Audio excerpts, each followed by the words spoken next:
جناب محترم ایوب ایڈوکیٹ صاحب سے درخواست کروں گا کہ وہ اپنے خیالات کا اظہار کریں۔ اس پہ میں گزارش کروں گا کہ جو برصغیر ہند و پاک میں جو سب سے پہلا جو فلم بنی وہ بٹوارا تھا پاکستان کا، تقسیم تھی، اس کے سب سے بڑے ہیرو تھے حضرت قائد اعظم محمد علی جناح۔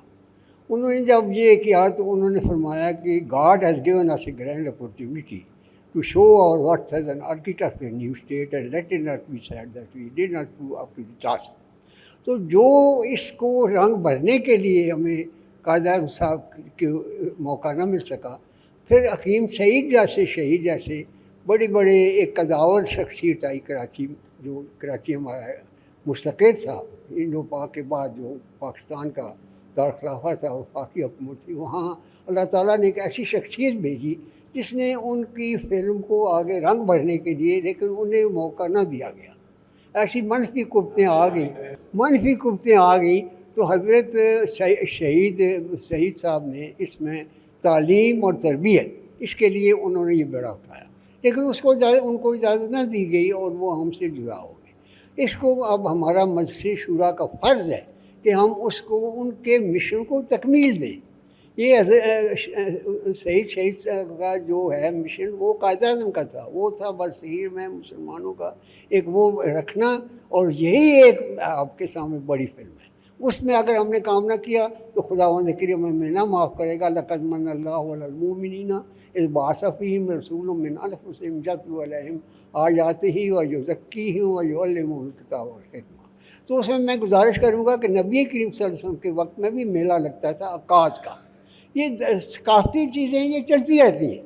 آپ پٹھوار میں دیکھیں، پٹھوار کو آپ جہاں وہاں بیٹھیں، یا ایک ہوتا تھا پاکستان بننے سے پہلے اور بعد کمہاروں کا تماشا، وہ بھی ایک ثقافت تھی، اس کو آگے اجاگر نہ کیا گیا۔ اب بہرحال محترمہ صاحبہ نے جو فرمایا ہے وہ تو ہم نے تو بالکل ہی اس کو میڈیا میٹ کر دیا۔ تو اب میری ایک ہی گزارش ہے کہ جیسے پہلے مقرر تھے انہوں نے یہ فرمایا تھا کہ ہمیں یہ پتہ ہی نہیں کہ ہم نے زندگی گزارنی کیسے۔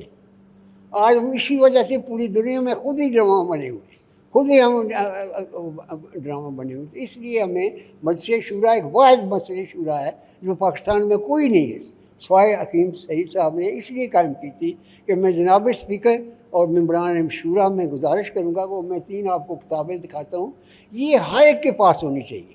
ایک نجمی میاں ہیں کراچی والے، ایک مولانا صاحب ہیں اپنے لاہور والے۔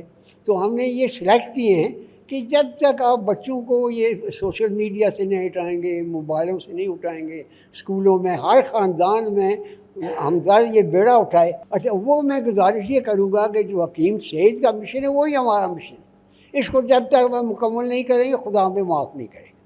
لیکن ایسی شخصیت کو کیوں وہ کراچی میں سے 3-4 ہی آدمی ہیں، آپ کے تھے اپنے فخر الدین جی، ابراہیم، حکیم سعید صاحب، منموہن سنگھ، موہن داس، تو حکیم صاحب جیسی شخصیت ہے کراچی میں۔ اب میں یہ گزارش کروں گا کہ فوراً کراچی کو وفاق کے اندر لائیں، اس کو اس سمندر میں ڈوبنے دیں جو جہالت کا سمندر ہے۔ جو حکیم صاحب نے تعلیم نونہال ایک لفظ نکالا تھا بچوں کے لیے، اب آپ کے 3 کروڑ بچے جو ہیں اسکولوں سے باہر ہیں، اور حکیم صاحب زندہ ہوتے، میں نے انہیں ایک دعوت دی تھی کہ ہم سوات چلتے ہیں وہاں یونیورسٹی میں میرے ساتھ۔ میں 57 سے حکیم صاحب سے کام کر رہا ہوں کراچی، یہاں میشی گیٹ میں جب آتے تھے۔ یہ ایک ہے ان کا، یہ کیسے ہم زندگی کیسے گزاریں، یہ ہر ایک گھر میں پہنچنی چاہیے۔ اور میں ایک لیٹر دے رہا ہوں محترمہ کے جو وارث ہیں اس ہمدرد کے، اسی طرح یہ استحکام پاکستان سیرت طیبہ کی روشنی میں، یہ ہے نجمی میاں کراچی والے، یہ ان کی ہے سیرت النبی۔ تو اس میں یہ ہے کہ آپ کے پاس سوائے تعلیمات نبی کریم صلی اللہ علیہ وسلم کے اور کوئی رستہ نہیں، اور جس پہ حکیم صاحب چل رہے تھے، جس پہ ہماری ان سے بات ہوئی تھی 57 کراچی میں ان سے اٹیچ رہا، ان کو خود بلا کے گورنر بنایا گیا۔ تو اب ہماری مجلس شورا سے بھی لوگ جائیں گے جو صرف یہ کام کریں گے کہ قوم کی تربیت کیسے کی جائے۔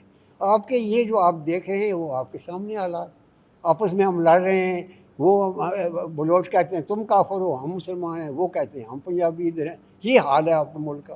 تو کراچی جیسی مقدس جگہ کو جو سنبھالا ہے حضرت شہید سعید صاحب نے، وہ ایک مثال ہے۔ آپ کے ہاں ہے کوئی مجلس شورا کسی نے بنائی؟ انہوں نے یہ قربانی دی اپنی آپ کو، اور پھر آخر وہ شہید ہوئے۔